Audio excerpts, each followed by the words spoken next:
Welcome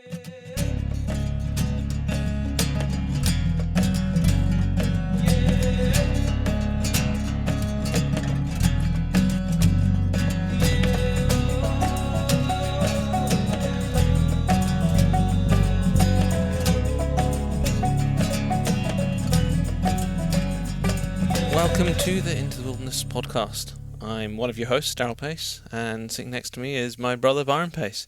Just for the new listeners, we've had quite a few new listeners over the last few months, so just in case you wanted an intro. And if you want to know more about us, there is one or two shows out that is talking just about us. There is one, you'll see the show title, and it's the background story, and that was done with the Journal of Mountain Hunting. So if you want to know more about us, check that out, or head over to thepacebrothers.com. More info on there as well.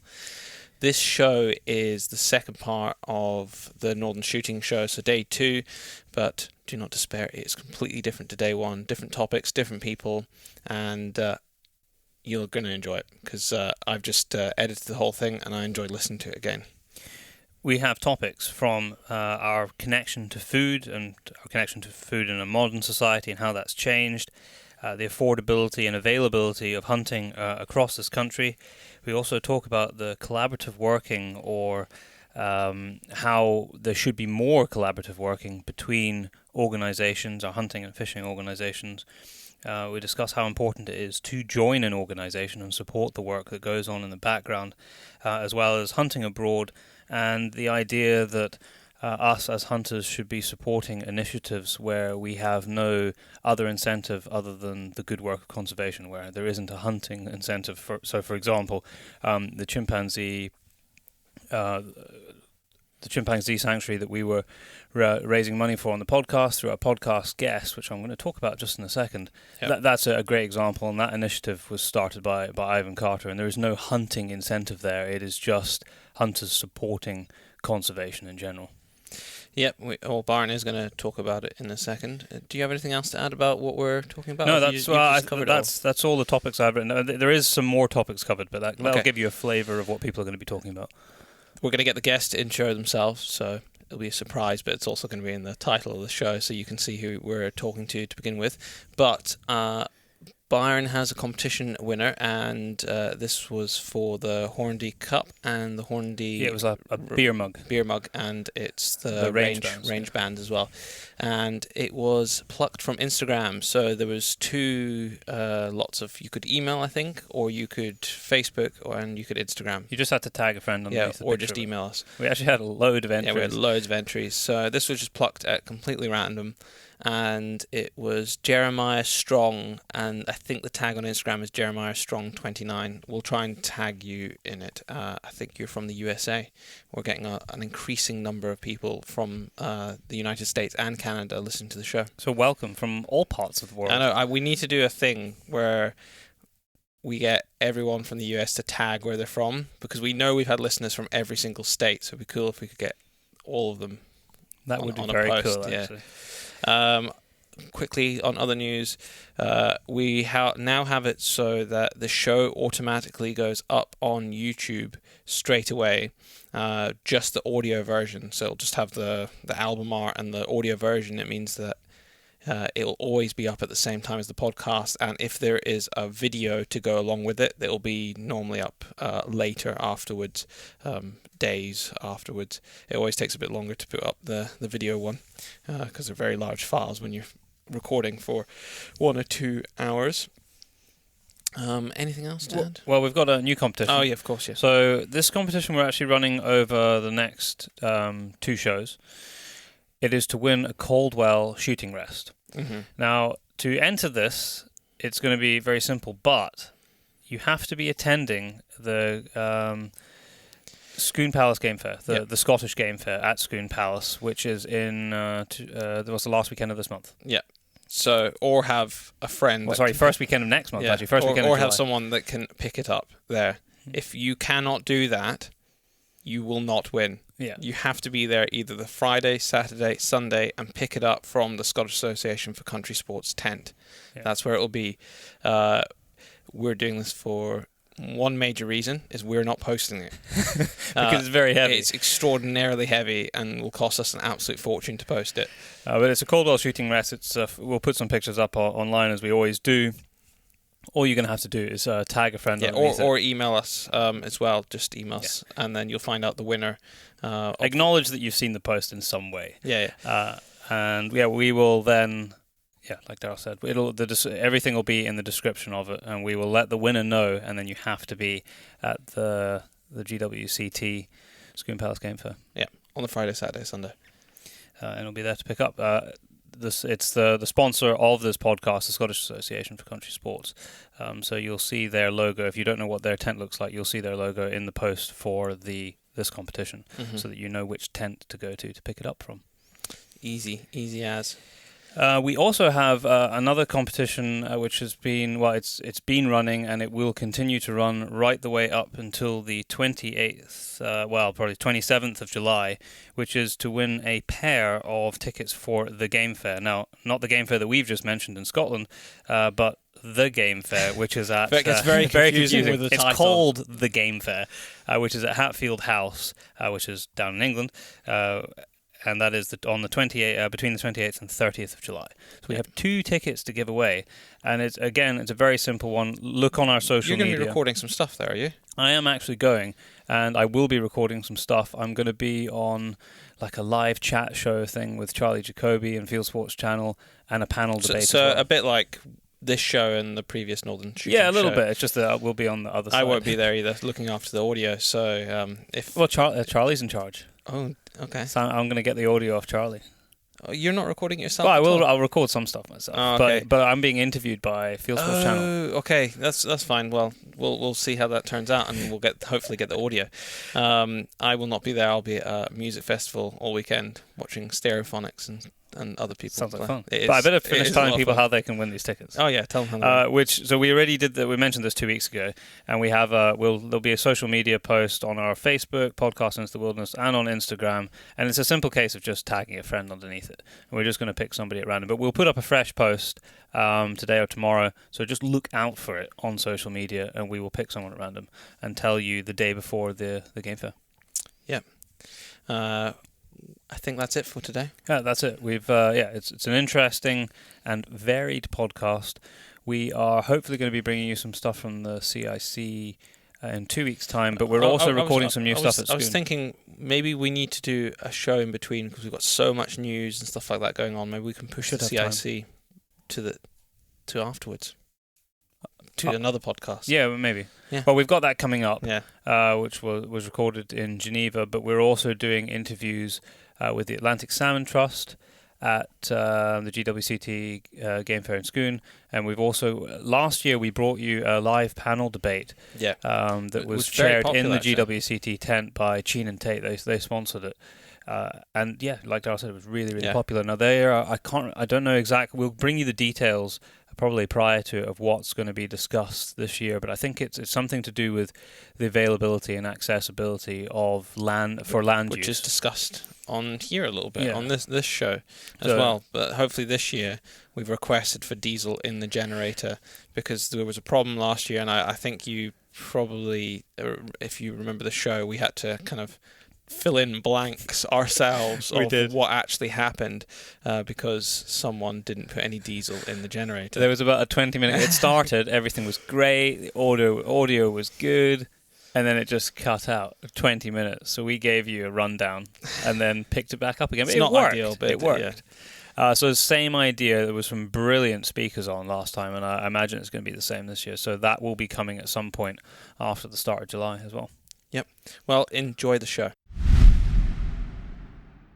Welcome to the Into the Wilderness podcast. Thank you for everybody who's on the panel today. I think we had a great debate yesterday. I think we're going to have the same again today. But if I'd like to just start off, if we just start off with you, Duncan, at the end there, just tell everybody who you are, and we'll come down to Jules at the end here. Duncan Thomas, Regional Director for Basque North. Dave Ewan, I'm the Publicity Manager for Firearms UK. I'm Rory Kennedy, I'm Chair of the Scottish Association for Country Sports. I'm Kiri, and I'm from Athena Sporting. I'm Jules Stoddart, I'm the Head of Policy for the Scottish Association for Country Sports. Okay, I'd like to start off this discussion talking about something which I think is a real issue, not just in the sort of shooting fishing community, but just in society in general, which is the generational disconnect from nature and where our food actually comes from.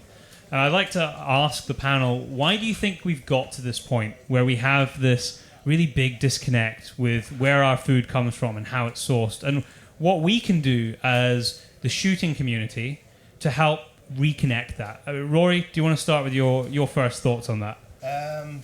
Well, I mean, it's a subject that's quite close to my heart because I've got a 4-year-old boy, and I've always made the point that it's the parents' responsibility, and I know that's probably not going to happen in more urbanised sort of areas, but from day one, I've told my little boy that he's eating cow instead of just beef, and it's an abstract concept. And recently, I put a picture up on Facebook. I shot a deer, and I skinned it with him helping me. And my wife said, "Oh, don't do that. It will shock him." But actually, it was the first thing he said when he went through. "Wow, can I touch it?" And then as soon as I started skinning it, he said, "Dad, can I eat it?" Now it's just that it's allowing children to understand that process, and maybe it's obviously not everyone has a hunter in the family. Maybe it's a case of we should be engaging with schools, going in and actually providing some sort of study packs that assist in that process. But it's a natural disconnect as we've moved into an urbanised society. Kerry? Yeah, I agree completely, and I think we're very lucky in the shooting community to be in touch with where our food comes from.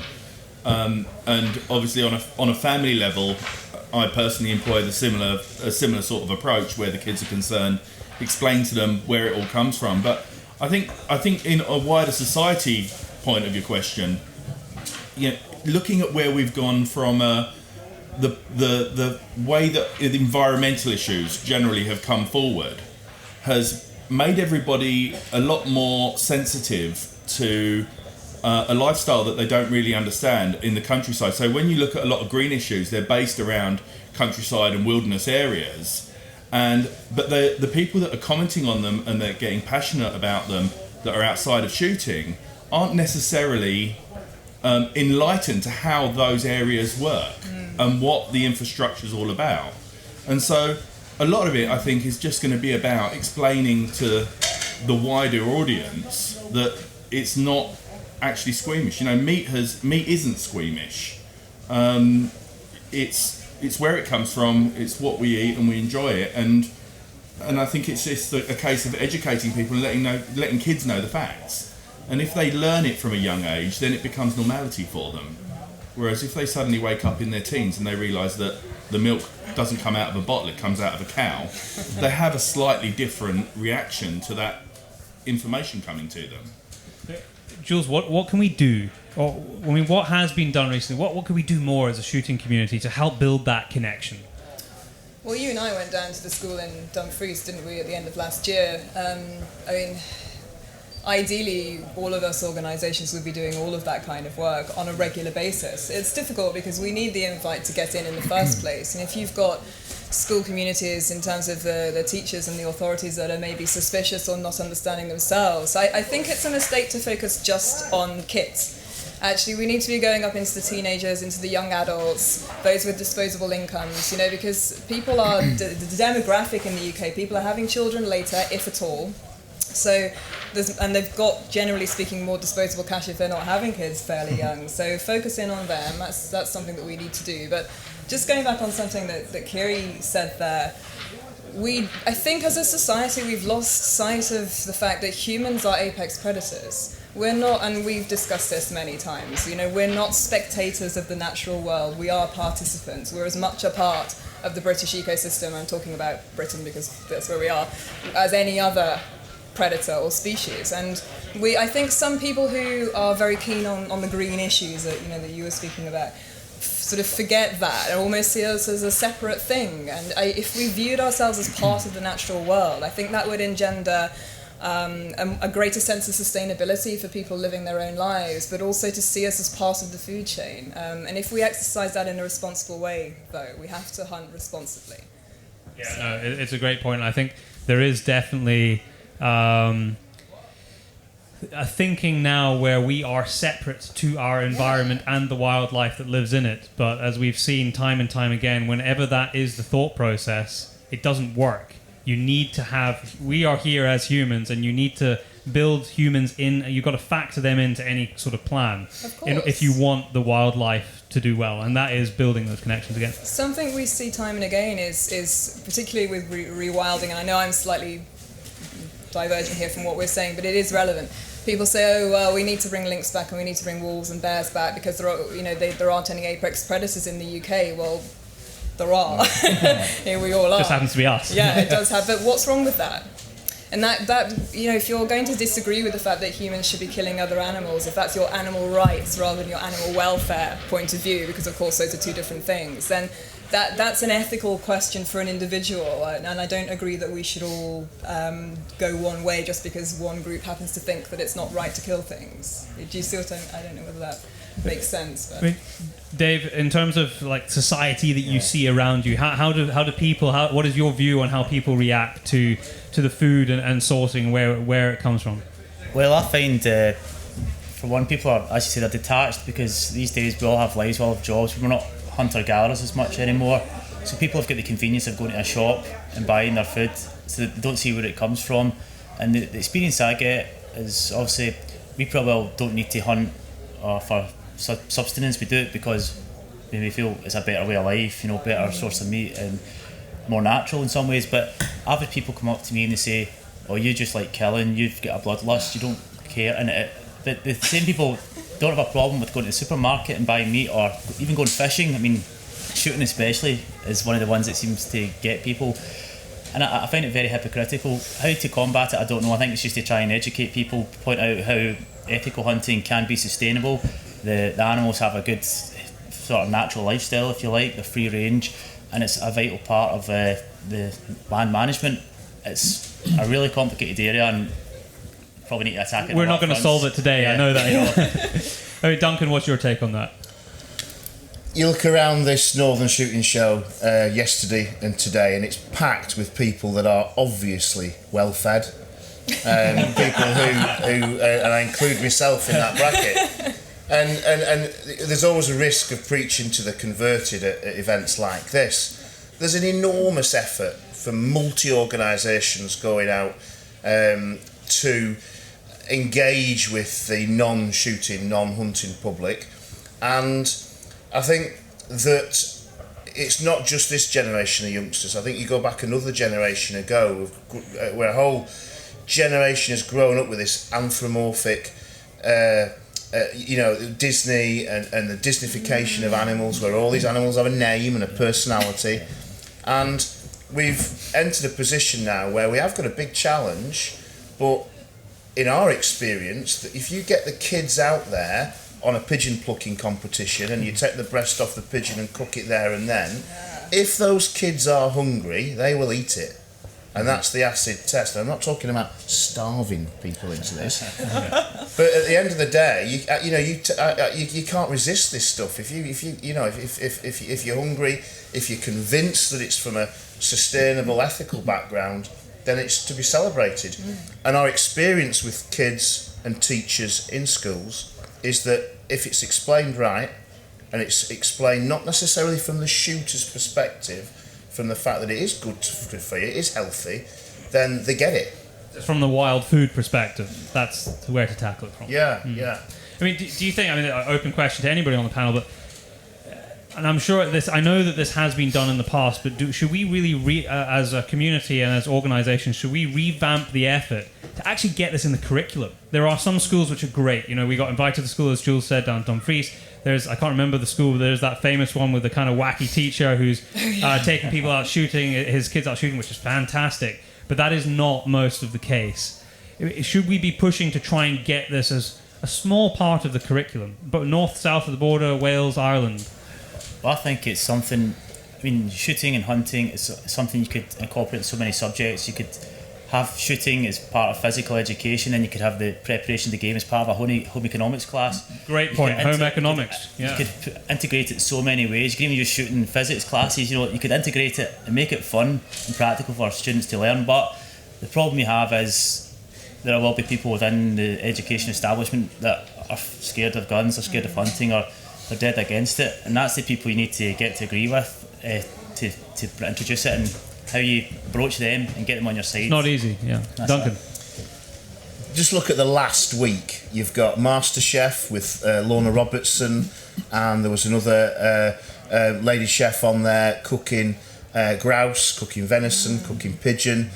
The appetite is out there to eat game, and the chefs, we seem to have enjoyed a generation of chefs that are celebrating and using it in a very public forum. And I think the challenge that we have in the shooting and hunting community is to make that game accessible and affordable, where it's available all year round, where it's available in packaging that is and I don't want to be exclusionary here, but housewife friendly. So when they go out to shop, whoever's doing the shop for the Sunday roast understand what they're looking at. Yeah, they see it, and they go out to buy a chicken and come home with 2 pheasants instead. Yeah. And why not? Yeah. Especially, I mean, this ties into a conversation we were having yesterday on the panel, which is it's incredibly good value meat as well. It's absolutely fabulous, and I think it's something that, to people specifically in the shooting world, it's obviously very close to our hearts, and it's something that everybody's passionate about. If we look at where we were, I remember 15 years ago, a good friend of mine was running for one of the big supermarkets, was running their meat department, and there I was having a drink with him, and he said to me, "Oh no," he said, "we never stock wild venison." And I said to him, "Why not?" He said, "Because it's a welfare issue, and it's this and it's that and it's the other, and our customers wouldn't have it." And I said to him, "How on earth can you say that there's a welfare issue in wild venison because you don't know what the process is?" And I explained to him that the venison that was coming out of the field was probably less stressed, in better condition in many cases than some of the other imported options that were coming from overseas. And actually within 2 years they turned it around and they started stocking wild venison. Now when that came on board, what our shooting organisations have gone out and done in conjunction with the celebrity chefs, which usually are at the instigation again of our shooting organisations that are representing us, they've gone out and they've promoted it. And if you look at where we've come in the last 15 years with all these initiatives, it's fabulous. I think we've got to be very positive about the work that we've done, because it's not so much that it's a problem, it's just something that we have been doing as an entity, and it's going forward, and we've got to keep that momentum going because it's only getting better. Moving on to the next topic, but I think it is kind of connected, is the affordability of hunting within the UK. We'll talk about the UK because obviously that's where we are. Is it something that we should be trying to make easier for people to access? Is it an affordability issue that we're not getting more people easily in the door? I throw it I'm open to the table. Dave, do you want to start? I actually just what we were talking about before is to see if we could create an access for people to take part in hunting on perhaps like public land. So you can maybe, I think in the States you might get a permit to take 6 deer over a season. So if people could obtain their firearm certificates and then get this permit, and again you've checked them, so you're trusting them, and to be able to go on public land and hunt and take a deer, and that you're probably reducing costs to the taxpayer because you've got people doing it voluntarily, but then you're increasing people's access to hunting and introducing them to the sport and the conservation side of it. Rory? Well, it's kind of ironic because in Scotland at the present moment we have a big focus on land reform and public access and public amenity, but there's a disconnect between the Scottish Government realising that public amenity means public land should be open to people to hunt on, and it obviously has to be controlled, and a tag type system is maybe the way to go. But I think the likes of Sachs and Basque are potentially part of a solution on that there are managed schemes. There's Basque scheme on Arran, Sachs are looking, we've already started a sort of similar scheme in Dumfries and Galloway, and I think when you have huge amounts of culls, and some of the culls, when you see the likes of John Muir Trust, where they've conducted culls where they haven't actually had the physical resource, or so they claim, to remove the carcasses, and they're leaving carcasses on the hillside. Why not engage with the shooting public in a scheme where people would go up there, they would value the venison. It could be local communities, and it could be a solution where SACS or a BASC is helping get people through their deer stalking certificates, so they're actually qualified to go up there and safely manage deer populations. So I think that we need to get the Scottish Government, and we need to get the sort of land management charities or conservation charities like John Muir Trust to buy into that concept that deer management and public community go together. Duncan? Is it expensive? I mean, it was an open question. Yeah, I wasn't saying it was expensive or not, but And if you Google red stag or something like that, then you can certainly find some stuff that's definitely expensive. If you want to go and shoot a McNab, then again, some of that can be pitched and marketed like it's very expensive.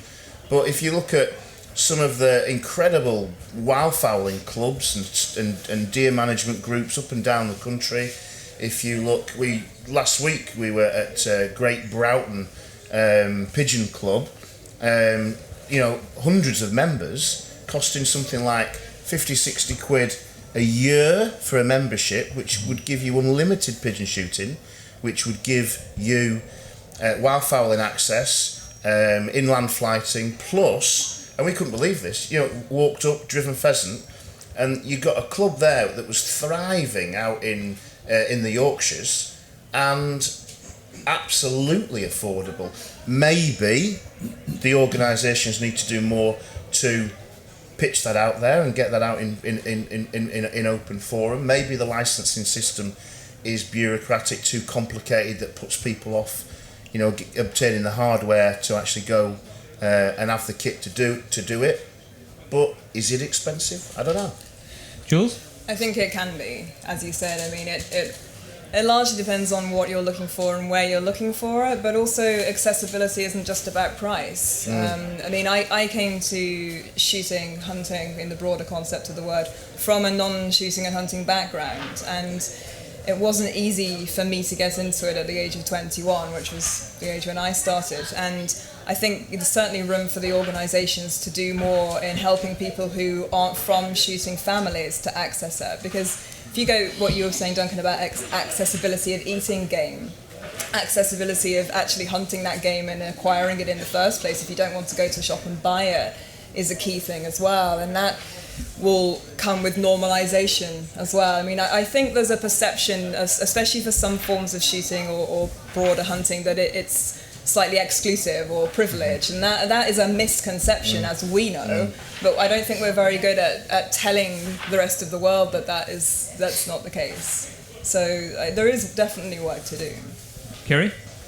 I think expensive is relative. I look at what some people, we often compare ourselves to America, and I look at what some people pay for a single whitetail deer, and I have, you could buy yourself a couple of seasons very nice pheasant shooting for the price of one deer. So I think it's a relative thing. I think there's a lot of availability out there for shooting. I think as someone that runs shooting, I'm also very aware of what the costs and the implications are of putting on the right job with the right safeguards for my clients. Both from an insurance point of view and all of that kind of thing. The world's getting to be more expensive, but what we're trying to do is we're working with SACS to set up stalking schemes. BASC have had an excellent stalking scheme in place for many years, giving people those opportunities, and we've all benefited from it. The one thing I will say though is that I'm not an advocate for public land shooting. I've had a lot of exposure to it overseas, and we can look at America and say, isn't it great? And it is great, it's America. But some of these single blocks that are available in the States run to hundreds of thousands of acres. And we're talking about, on the public land, because of the pressure they get, they might have a 3 or a 5 day season. And it involves going in and operating in a completely different way to how we operate. And I know you guys have seen it, and I've been very lucky to see it, but it's a unique thing that fits with such an enormous landmass. And okay, if you've got a block, some of these blocks in these national parks are the size of Wales, and we don't have that ability to deliver that effectively and safely in the UK. And all we're going to end up is with not enough public land available for the demand, and the populations of game will suffer, or we'll end up with disgruntled hunters. But there is also, if you look at some of the deer management that's done in Scotland, particularly by the conservation charities, is maybe a different beast from how we would do it from a sporting point of view. You're holding back, you're trying to develop a herd with the best heads. Whereas if you look at, again, going back to the example of Knoydart, where John Muir Trust owns something like, I think it's 2.5% of the Knoydart Peninsula, yet quarter of the deer in the Knoydart Deer Management Group cull was by John Muir Trust. Now they've got reasons for that, and I'm not saying what they're doing is actually wrong, but if they needed to cull a very large number of deer in an area, I still think under supervision and they have to be managed in the right way, there is still a role where sportsmen could take part, but even more than that, the actual venison, local communities could be involved in that harvesting process, and for them that venison is a real resource, whereas at the present moment it's being left to the eagles. Well, it's about local engagement. Yeah, I was just going to say, we have a major issue, particularly in Scotland, with the way that deer are managed, if you want to call it that, because very often it's not management, it's extermination. And that might sound like quite a controversial thing to say, but it's not actually. If you really understand the deer situation in Scotland, it's not. It's an accurate thing to say. And we have local people who are not able to access their local resource, and wild game populations, and I mean wild game populations, not managed game populations, are a natural resource in the same way that water is and soil is and all of these other things that conservation organisations and the Scottish Government and other governments talk about. Now, if you've got a situation where contractors are coming in from hundreds of miles away and blatting deer left, right and centre to bring them down to such a low density that the population is barely viable, then that's not fair on the local community if there are people in that community that want to access the deer. And maybe those people don't have the appropriate training or the experience, but there's no reason that they shouldn't acquire that, and organisations like Saxon Basque are well placed to provide that training and that experience. So at the moment, the situation is not tenable. That's our view as SACS, and something needs to be done about it, and we are working towards sorting that out. But it's going to be a slow process because deer is such a contentious issue in Scotland particularly. And I suppose that ties into the conversation we had almost right at the start, which was about making sure that we build people into the plan for management. Yeah, people are part of the natural world. And to try and separate that, it's never going to work because it's artificial. Participate, don't spectate. Yeah, It's a good catchphrase. Is there any questions, not necessarily on this topic, but just the people who are standing here, any questions for the panel on anything that springs to mind? No? I heard a yes there, but I don't know what. Okay. Great, yes, I think there was support for all of that. It was all sound stuff. Right. Okay, I'm going to move on to... this is actually, it's the only thing, I think, probably from yesterday that I'm going to exactly cover again, but I think it's worthy of touching on again, which is the use of technology in hunting, in the field sports world, and where we've come from, where we are today, and whether it's necessarily appropriate, or when it's appropriate. I'm thinking of night vision, I'm thinking of thermal, the things that, every month there's new technology that comes out. Shouldn't we be using it, and where is it ethical? Dave, let's start with you if you like. I think if you were against technology, you'd still be hunting with sticks and stones. So obviously, technology has its place, and we've developed. But I think if you're going from a sporting point of view, then you might want to limit the technology. But if you're doing pest control or large culls, then it perhaps has its place there. From a management perspective. Yeah. Duncan? Really subjective topic, and people there'll be massive diverse range of opinions on it. I mean, at the end of the day, is it legal and lawful? Then the question, is it ethical? Is the objective to reduce the population? Is the objective to have what we describe as a fair sporting hunt?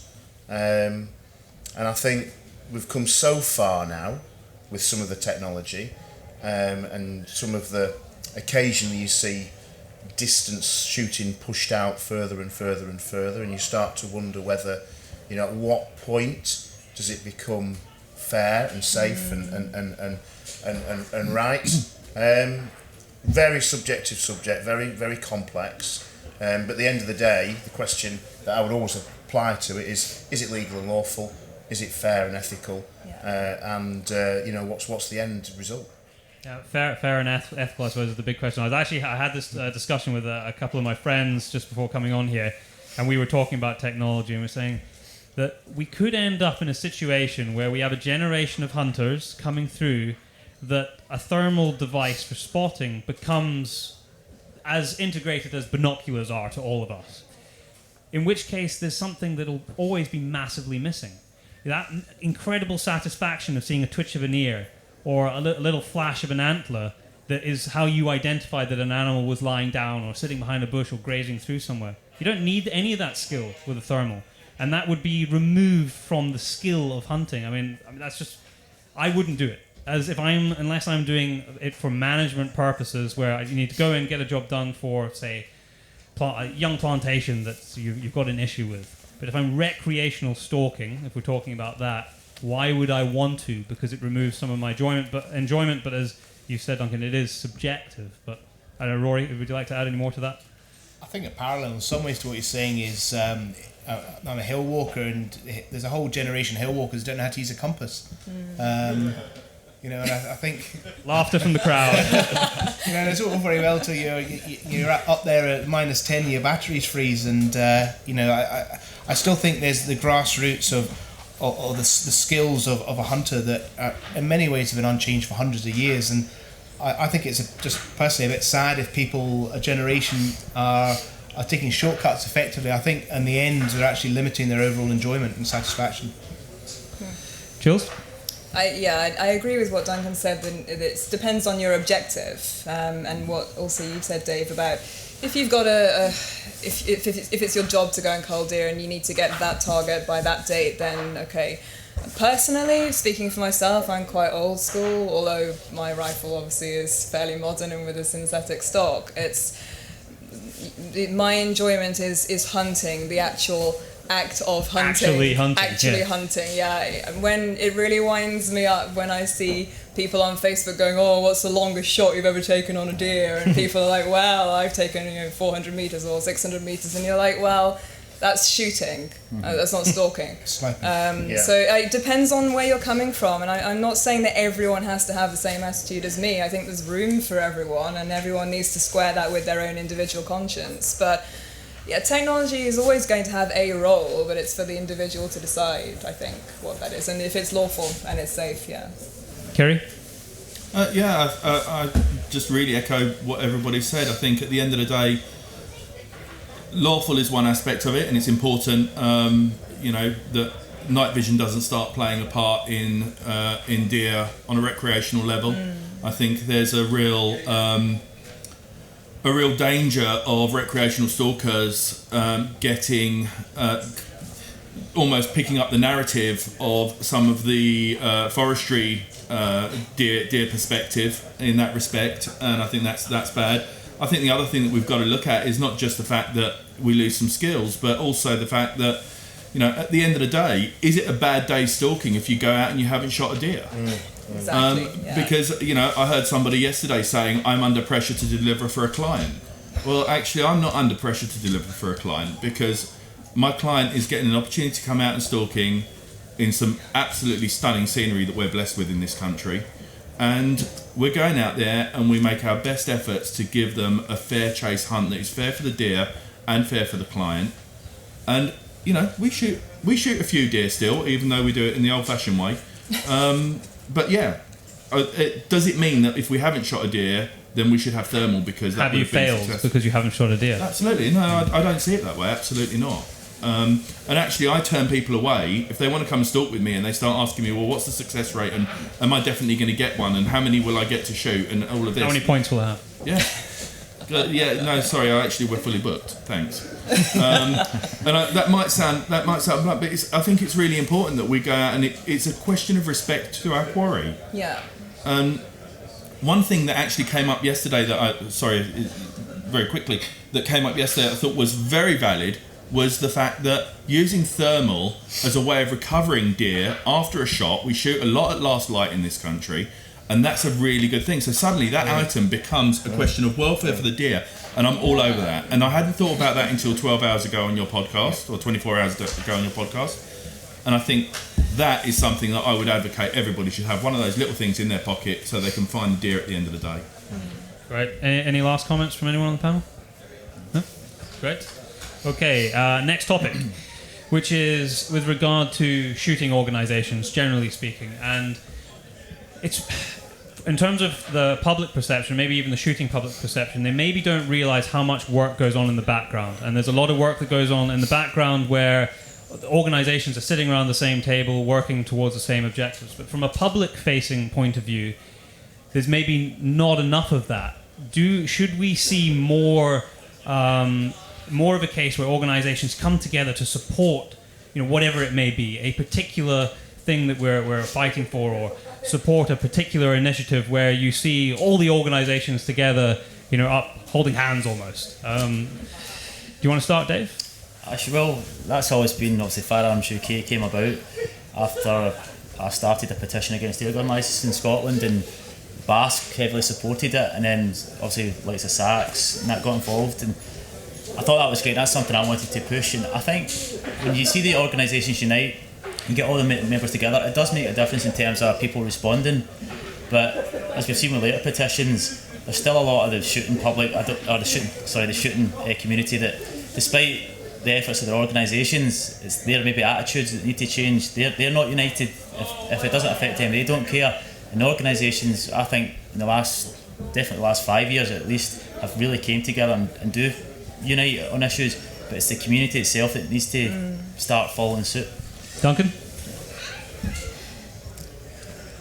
It's really frustrating because I know exactly how much work does go in behind the scenes, and I'm very conscious of an immense amount of effort for the organisations to work together. There are many issues where we don't all have to go to the same meeting. There are many projects and challenges where individual organisations will champion a specific subject. When the need to work together arises, I've been with BAS 5 years, and I can't think of anything where we've, avoided all jumping into bed together, to provide a united front. There's a massive amount of stuff that goes on. Maybe we don't communicate it effectively enough out to the public, to our respective, general members. But there is an enormous amount of work goes on, just the amount of work that goes on into setting up a show like this. Yeah. This doesn't happen overnight. It's mammoth. When I go to a individual police constabulary to tell them, let's say, to give them some professional feedback, some would say almost to beat them up, it suits me to go with another couple of organisations, their representatives, and have three of us sat there, delivering some quite stark or harsh feedback. If I went there with a collective generalisation of membership, it would still be me sat there on my own. And do we work together? Absolutely. Could it be more joined up? Maybe a bit. We're not perfect. But I think there's a massive effort that goes on behind the scenes. I know there is. But in terms of the sort of the public-facing aspect of it, which is so important when we're talking about maybe not necessarily the things which directly affect shooters, but are the campaigns that we want to get to educate the public, is there maybe a desire or a need for some sort of federation look across the organisations for things like that? Rory? Well, certainly in Scotland, it doesn't exist to a certain extent. Realm is a sort of group where the various organisations meet to discuss topics and campaign together. And you've seen that recently. We've managed to force an overturn of the ban on tail docking for working dogs in Scotland, and that has been a huge effort by all the organisations. And it was actually, I think, the first day I I was involved as chair of SACS, was at Moy Game Fair, and everyone was sat around a table. Organisations, if you look on social media, apparently hate each other. It's like the Judeans, people's front of Judea, and the reality is we are all working together. And actually, the thing you need to remember as well is diversity across our sport is huge, and sometimes a little bit of competition is good between organisations because it keeps us all on our toes. But even within each individual organisation, we represent a really broad spectrum. Basques are the traditional Wagby side of it, which is very grassroots, wildfowlers, right through to driven grouse shooters. You extend that to SACS, we're representing outside of shooting as well, fishing, terrier work. All these organisations represent a load of competing interests at times. So we're not always going to agree, but what we should do is we should get together, and where there's something we do agree on, we should really be campaigning together as one. Absolutely. Yeah, and I suppose that's probably where I was going with my question, Jules. Well, the short answer is we should be doing more public facing together, but a lot of our work goes on behind the scenes necessarily. Okay, for the same way that you don't show your hand to your competitor in a poker game, we cannot put every single thing and thought that we do out there publicly, because that would be counterproductive. Okay, so that's one thing. Realm in Scotland, which is the group where all of the organisations sit around a table, we discuss topical issues, we discuss ways that we can work together, and tactics and strategy, and that's really effective. I would like to see that across the UK, not just in Scotland. So there's absolutely more to do there. I personally think that we achieve more collectively as our separate organisations than we would do if we were one massive body. For several reasons. We know that governments respond to a sort of a combined attack, if you like, on certain issues. That if they've got one big organisation lobbying them on a single issue, then that's one party that they've got to deal with, and it's easier for them to deal with one party. If there's lots of us all saying the same thing to them, then they have to pay more attention. So it's quite strategic. But is it more about singing from the same hymn sheet? Yeah, and we do. And as Rory just said, maybe BAS doesn't represent exactly the same demographic and types of field sports that, say, SACS does, and maybe SACS is slightly different to, say, the NGO, and we all do good and valuable work in our different ways. I don't think a formal federation would work, personally, because we all have different management and business structures as well, which is another operational issue that people forget about. And I agree, I can't remember who said it, was it you, Dave, that there's the tribalism within our own community is a massive issue. Because if you go on Facebook, you will think, if you don't know any better, that BAS members hate SACS members and SACS members hate SGA members, and it's ridiculous, quite frankly. And it's not true, and it's not representative. And those people that say those things have a disproportionately loud voice because of how social media works, and I know you touched on that yesterday. And that is a problem, because if people looking at us as a community from the outside are seeing that, what message does that send out? Exactly. I think for me, the thing that I get really frustrated at is, you go online and you see in a forum somebody says, I'm looking to renew my insurance, who should I be with? And then it's like, oh God, here we go. The next sort of 50 but posts, it's always the insurance. It's always the insurance. It's not about the insurance. Exactly, people should look beyond that. But the thing that I really get frustrated at is people always focusing on the difference between organisation and who's better and who's not.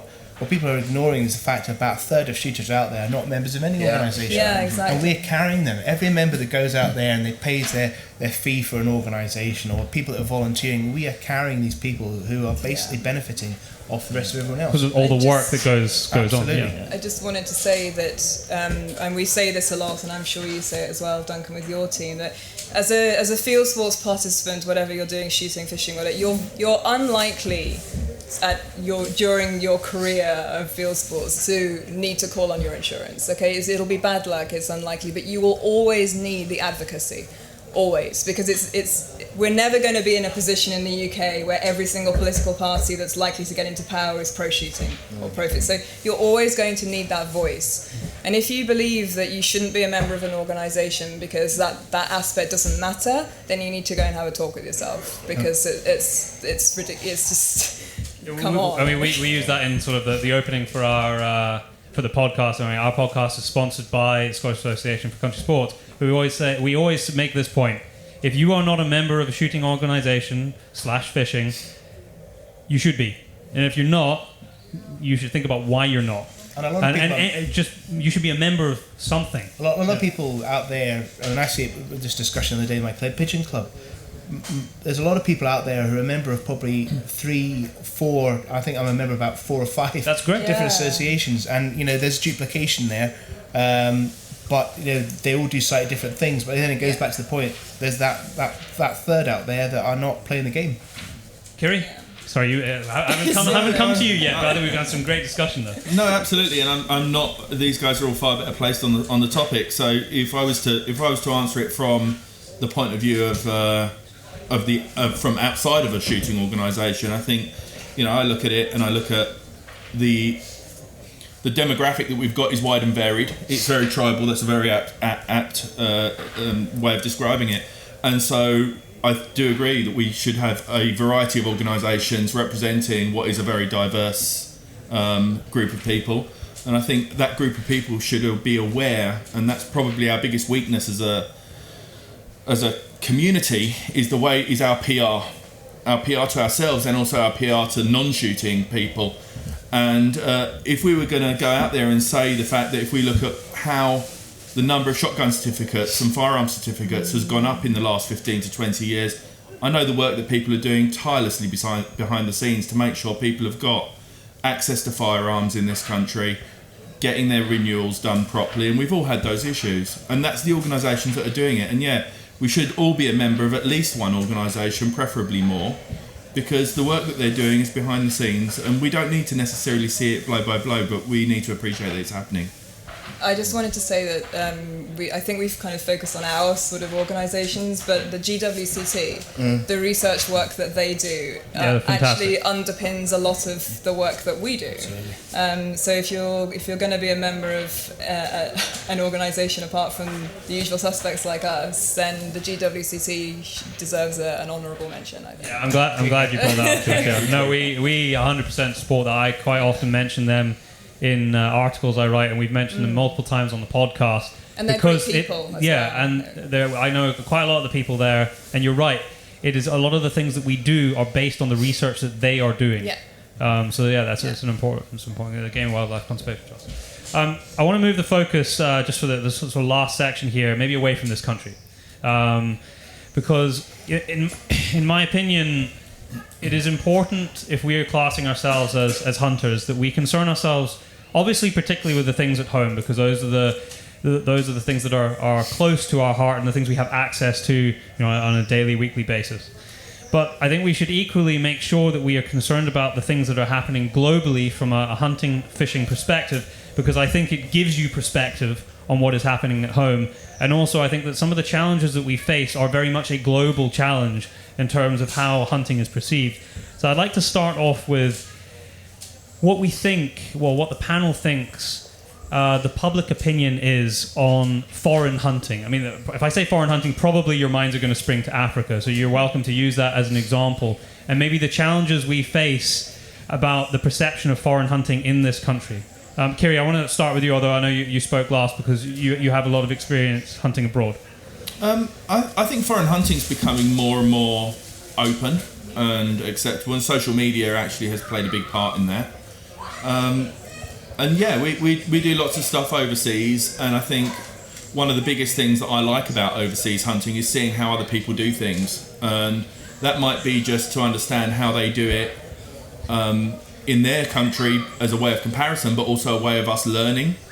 And Africa is a big thing, and it's a very it's something that anybody that's hunted there is generally very passionate about, as I know you guys appreciate, and many will, because it's a place that gets under your skin for a number of different reasons, and actually not about the hunting. It's not. It's got nothing to do with the hunting. I often go down there, and I might end up shooting a warthog at the end of the week to justify the fact that I brought my rifle down there. But for me, it's if I close my eyes and think of Africa, I've got I've got a campfire in front of me, maybe a nice whiskey, brandy for me, a bit of brandy, yeah, the African brandy, and but generally it's a campfire and some good friends and some good times, and that's the essence of hunting. I think that's why overseas hunting sometimes has that romantic connotation. Is it getting more open? Yeah, it's getting more open. It's facing a heap of issues around the place. And the one thing that I say to people is, when you're going abroad, be very, very careful about where you're going, because in the UK we're a very honourable lot, and it's a small community.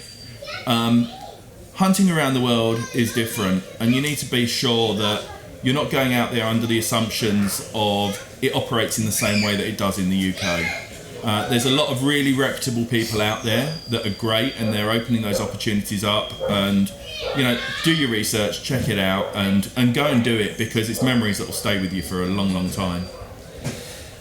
Duncan, do you think that it is part of the responsibility of people here as advocates and organisation as advocates of hunters and what we like to do, to pass comment on things that have happened on foreign soil? Because people are making judgments on us as hunters in the UK based on things that are happening overseas. So it really does affect us, even if it's over the water. I mean, I really, it pains me to bring the name Cecil the Lion to this debating, and I don't want to talk about it, but we're talking about that kind of situation. Why do I get Cecil the Lion? We're not talking about Cecil the Lion, but any kind of foreign hunting issue. Yeah, I mean, you could talk about the very big tusker that was shot in Zimbabwe about 6 months after Cecil. Any of these issues that come up, we don't see it so much unless you're looking for it. Grizzly bears, the opening up of grizzly bear hunting in North America is an issue there, which I'm sure if some dentist from London went and shot one, we would see it in our papers. Do you not think it's the responsibility of advocates and organisations to pass comment on it, because it is affecting everybody? I don't think it happens very often. We have a deep down moral responsibility to promote anything that's legal, lawful, ethical, sustainable. We must never forget that hunting, shooting, fishing is absolutely linked to conservation. Yes. And that the efforts that hunters, shooters, fishers internationally do have actually secured the preservation of many, many species over the years. And now is a classic time where that is occurring. I've hunted in Germany, Poland, Africa. I even left a son out there to end up working as a PH. And we went out there to see him, and what really focused my mind was how the conservation was roaringly obvious. Now, do we do enough to promote that? Should we be commenting on issues that are international? I think we should. I think we've got a moral responsibility to support what is legal, lawful, morally right and sustainable. Okay, thank you. Jules? Yeah, well said.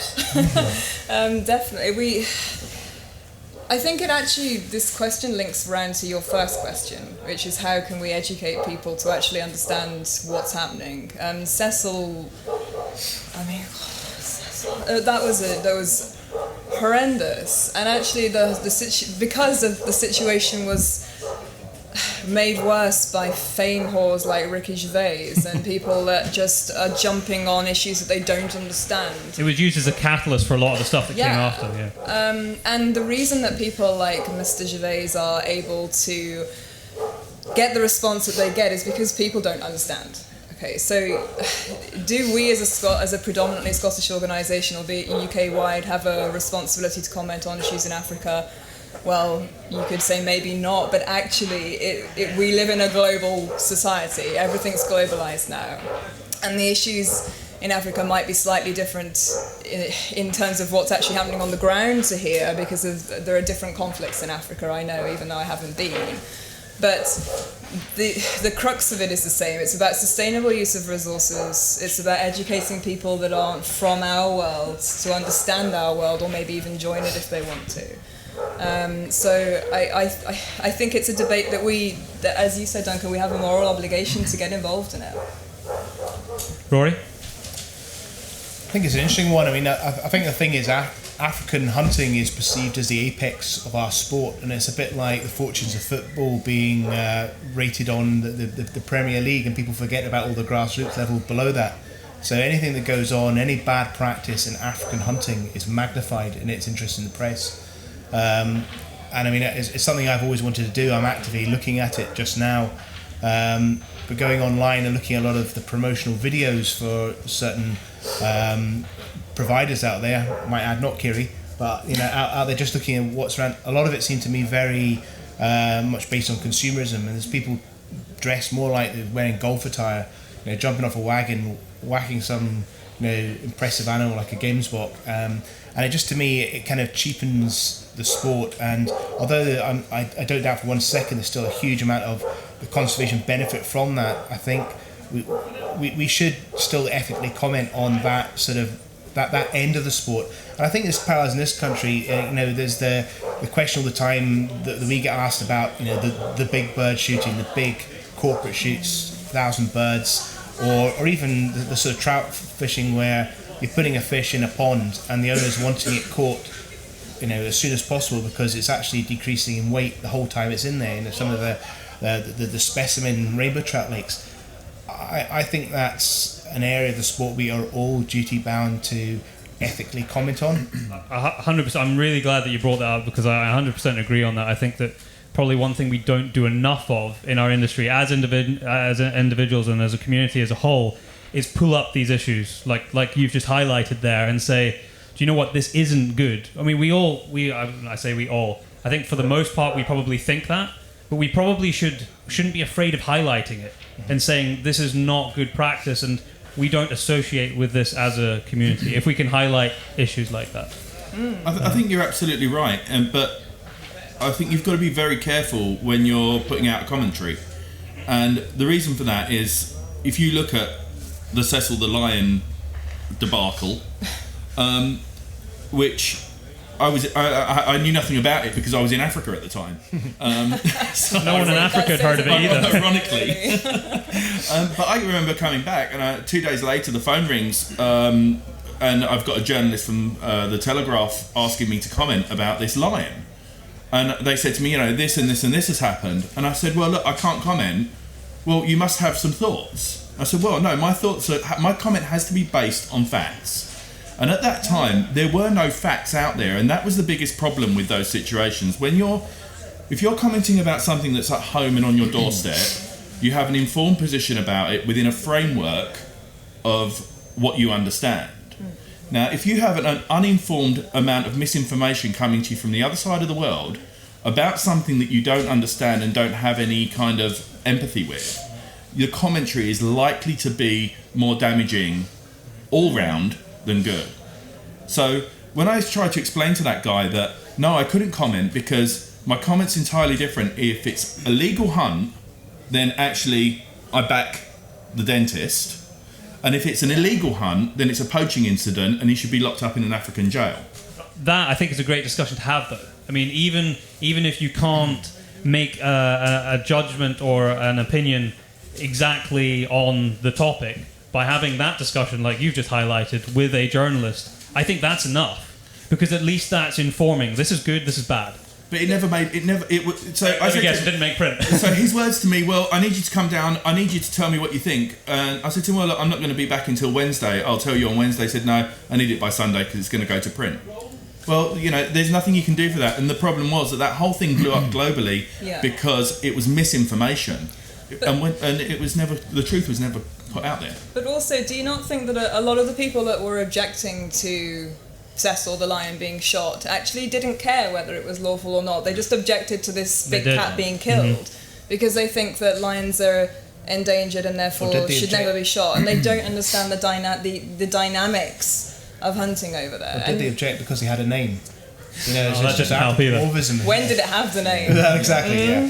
Just to kind of wrap up on this one, although we could keep on talking for ages on it. Dave, do you have sort of any final thoughts on that topic, and then we'll get to our last topic? I think we do have a duty to, as everyone's been saying, if it's legal and lawful, it's part of a properly managed hunt, then we should defend it, because you get a lot of people that, especially celebrities like Ricky Gervais, like Piers Morgan's one, always jumps in the bandwagon as well, and they'll come out and they'll use their status to say whatever they want, and the public who don't know any better will just believe what they're saying and jump on the bandwagon, and you could end up making the situation worse, because it could end up, you see things like petitions going to the British government to put pressure on another country that this is wrong, and then it could have a negative conservation effect in this abroad and in this country. So everything has a knock-on effect. So yeah, I just think if it's legal, it's sustainable, and it's part of conservation, we should defend it. And if not, yeah, definitely, if it's wrong, equally Okay, speaking. I think that's fair. I think you can't say fairer than that. Just as a very final topic,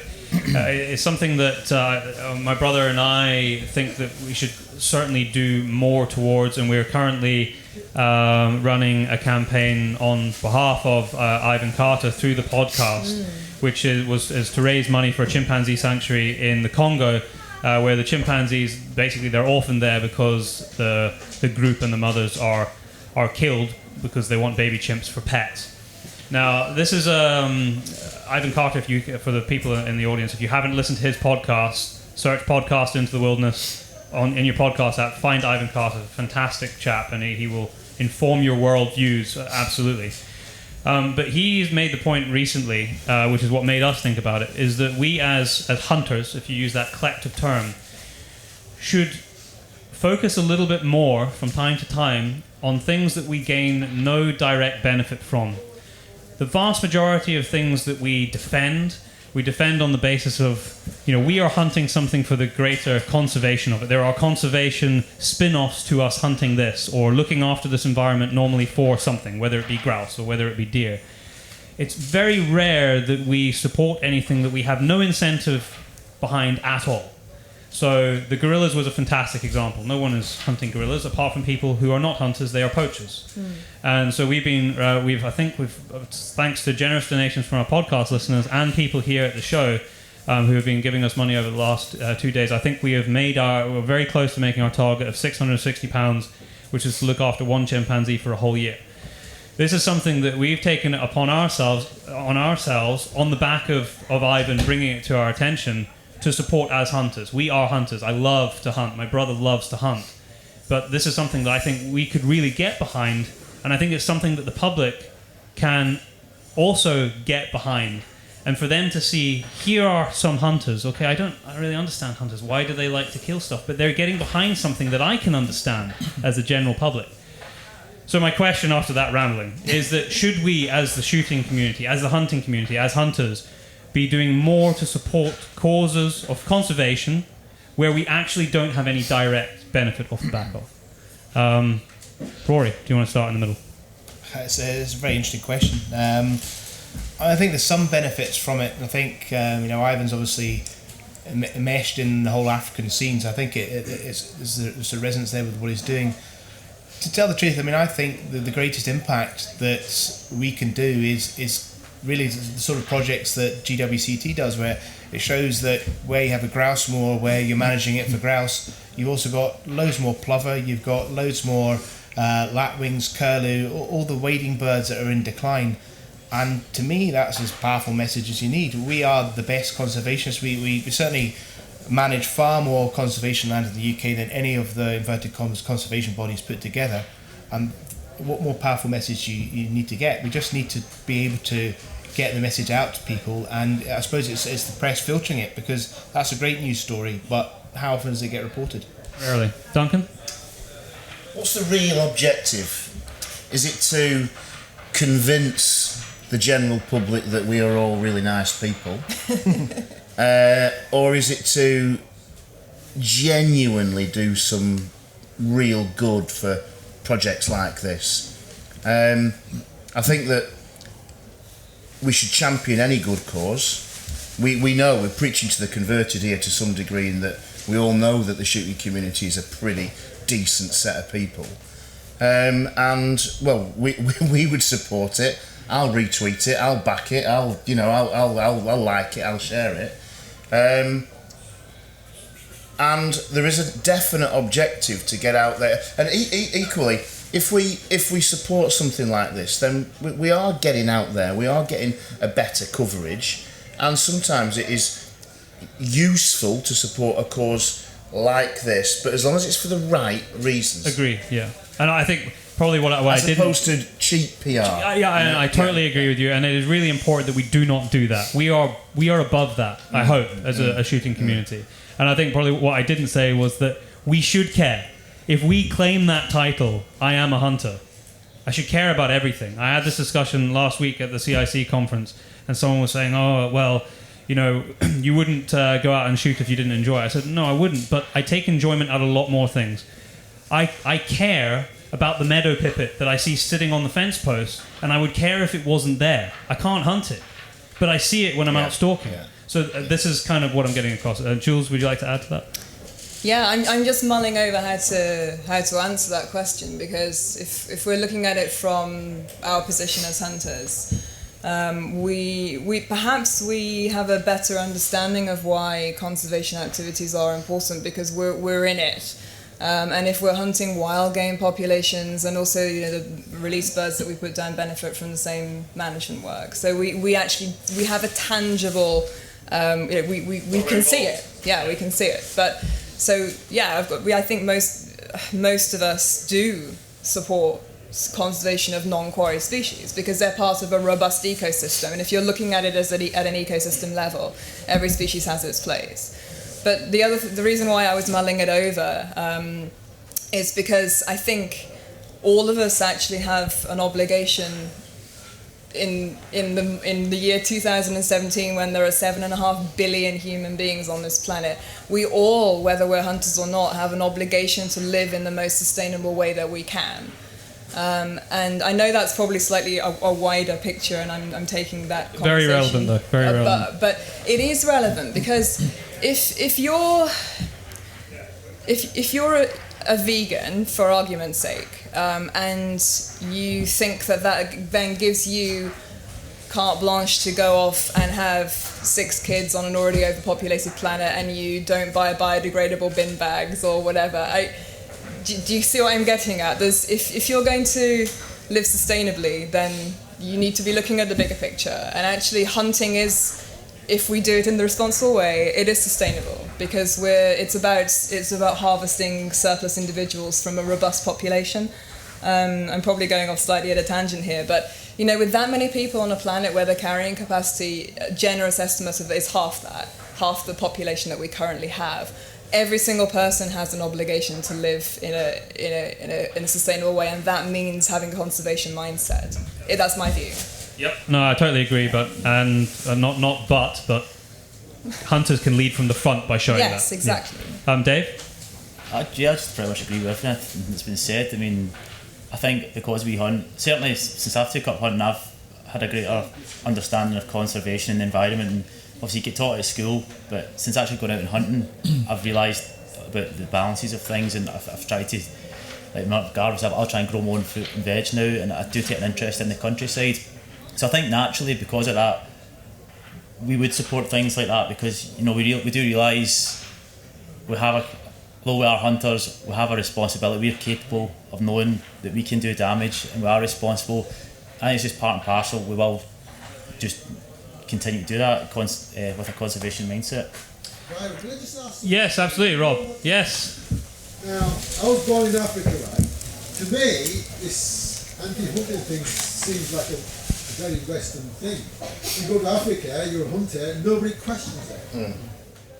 It's a different culture there, though, isn't it? I mean, my mother's a vegetarian, vegan, what you call it. She never questions my hunting, never questions my father's hunting. So it's, to me, it feels like a Western thing. You're a vegan, hunters shouldn't be doing it. I don't get it. I still question, no. I think it's becoming more global. I mean, I think probably in terms of the view of hunting, I think Africa's probably one of the anomalies there. I know because I spend a shed load of time there, but yeah, I think it's probably one of the anomalies. Probably a bit like New Zealand, I would guess. Although I haven't spent any time in New Zealand, where it's much more accepted. But yes, I take your point. Yeah, it's something that probably has come from the West and America and coming across and over in Europe. Ian, could I just try and address that? I think a problem we have is, as you say, in the West, we're comfortable now. We don't have to hunt to survive, by and large. Our societies aren't aware of food. They go to the supermarket. So when things happen abroad, they don't realise that people abroad they maybe are more in touch with nature. Maybe it is about survival, it's about land management. And I think we've got too much influence in what goes on in our countries because our urban populations haven't a clue about it. But they get upset about things. I've been there long enough. I mean, I grew up, I was a teenager there. Yeah. So I've sort of seen more up here. But nobody ever questioned that. You went. You just did it. You did it, yeah. It's a big problem I think we have anyway. Yeah. Kiri, final word on the topic? I think, should we comment on chimpanzee support? Necessarily. Support. Should we support initiatives like that? So, as hunters, should we support an initiative like that? No. As human beings, we should. I don't. Hunting is part of what I do, and it's part of my identity, but it's not my entire identity. And I love. And I've known Ivan for years, and he's a great mate, and he's a probably, if I had to pick a person on the planet that's doing more for the wildlife in this world, there's very few people that are out there doing what Ivan's doing. And very few people would know much of what Ivan's doing beyond what they're seeing on the TV shows and the like. So my point is, hunter or otherwise, is kind of irrelevant. If we love the planet, if we love the wildlife we share this planet with, then as human beings, we should all be getting behind saving whatever is damaging to that ecosystem. Yes. And so at some point, and this is something that as hunters I think we've got to remember, is that at some point it goes beyond the hunting. And yeah, say, you know, it's the rainforests, it's the diversity. Those ecosystems have got benefits to our human population far beyond anything we've discovered now. You know, you look at what medically is available in the Amazon and things like that. It goes beyond just hunting. And what we should do as hunters is let non-hunters understand the things that we understand, the peripheral benefits of the conservation work we carry out for hunting purposes on a grouse moor, and the peripheral benefits that has for many other species on a grouse moor. Yeah. And it's the same thing that organisations like the RSPB should take into account, and then their objectives would be met far better if they took into account the fact that they've got a heap of foxes and 3 stone curlews. But they want a natural balance, so they're going to let the fox eat the stone curlew mother off of the nest. So what we should do as hunters is get that understanding and that reality that we all know about out there. But as humans, we should all be, hunters or otherwise, we should all be getting behind this kind of work that Ivan's doing for non-quarry species. Yeah. Very well said. Well, I just want to say thank you so much for taking the time out, everybody who's on the panel. Thank you very much to some of you who've been sitting there the whole time. I'm incredibly impressed that you've been sat. Yeah. Round of applause to you all. And for those people, if you don't know, but you might do already, if you want to listen to the interviews we did yesterday, different topics, different panel, then you'll check it out on the podcast. Go to any of your podcast apps, search Pace Brothers or Into the Wilderness. Either will come up. And there's about 50 podcasts to listen to with some fantastic guests on it. So definitely go and check that out. Thank you very much for everybody who's here. Thanks, Byron. Thank you.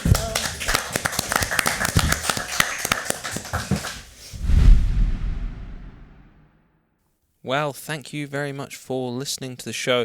Remember, enter all of the competitions, and if you ever want to contact us, sling us a message on Instagram, Facebook, or a very easy way of emailing podcast@paceproductionsuk.com. It is always in the description, the email address. We do get a number of emails from all of our listeners, so thank you for keeping in contact with us. I'm just going to ask everyone to go and rate the podcast on Facebook. You've done it recently, Daryl, on social media, asking people, and we've had a lot of 5-star ratings, which is awesome. If all our listeners here would like to fire over to Podcast Into the Wilderness on Facebook and go and give us a rating which you think is fair, that would be great. But also on iTunes. On iTunes, especially, please, because I discovered this other day, so ratings on iTunes are only specific to the country that you're in. Really? So I figured a way to see all the countries we've gone, but we've got loads of reviews from the UK, understandably, because that's where we're from, but we only have 1 or 2 from the US. So if any of our listeners from the US or Canada could you please leave us a review? In fact, it doesn't matter where you're from. Anywhere else in the world, can you just leave us a review? But particularly the US or Canada, please, can you leave us a review? And then we can give you a shout out on the next show if you're doing that. We are going to be at the GWCT Scottish Game Fair the first weekend in July. Come and see us if you're going to be there. Of course, as we said at the start, we have the competition running to win a Caldwell shooting rest, and you have to pick it up from that game fair. And we are going to be on our the sponsor of this podcast is the Scottish Association for Country Sports, and we're going to be on their stand certainly for the Friday and Saturday, and that is where you can also pick up the prize. Yeah. So that is where you will be able to find us most of the time. We're going to be dipping in and out to meetings, but we'll be a bit around.